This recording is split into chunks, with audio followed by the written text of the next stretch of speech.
Hi there, this is Keith Carlock. Just played here in Paris at the Le Bag Drum Show. It was incredible, had a great time, great audience, and really enthusiastic, made it fun. And the lineup is pretty cool too, so it's kind of an honor to be a part of it and to be asked to be here. And of course, thanks to Gretsch and Zildjian for making it happen. So it's great to be in Paris. Beautiful. I just joined the Gretsch family this past year, and I've always been kind of a closet Gretsch guy. I've always loved Gretsch drums and the history of it, and all my favorite, at least when I went through my jazz phase and my early rock phase, so all my favorite drummers were playing Gretsch.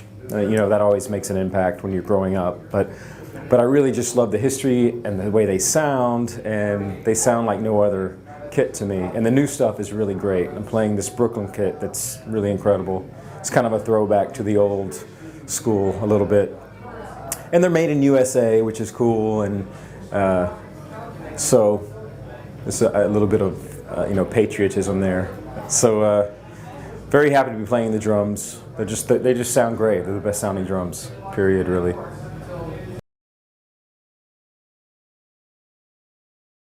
Yeah, I want the drums to ring out as much as possible, and I like the overtones. I like the open, old school kind of R&B, soul music, or bebop, jazz kind of sound, but maybe tuned down a little lower than that, than a bebop kit would be, but still that type of open sound. I really prefer that when I can get away with it.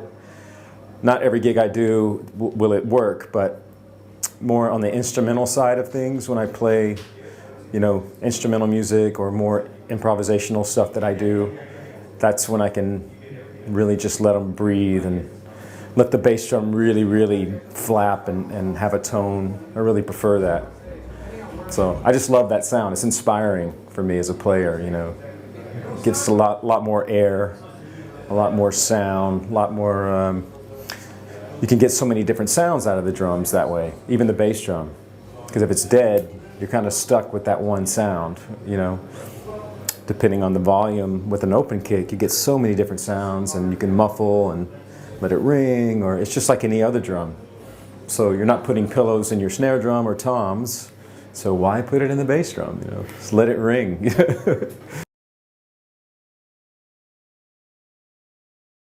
Oh, wow. I was just always interested in the rhythm of music. I was a music fan from day one. It wasn't in my family. I was just a weirdo that just somehow knew that's what I wanted to do from an early age, and just listening to records and watching TV shows, seeing Buddy Rich on The Tonight Show when I was a kid, things like that. I would always just be fascinated, and eventually just had some great teachers when I was really young that kept me enthusiastic about it. My parents were supportive, and every angle was working, to keep me playing and really. I just knew that that's what I wanted to do ever since I was really young. So I didn't have an option.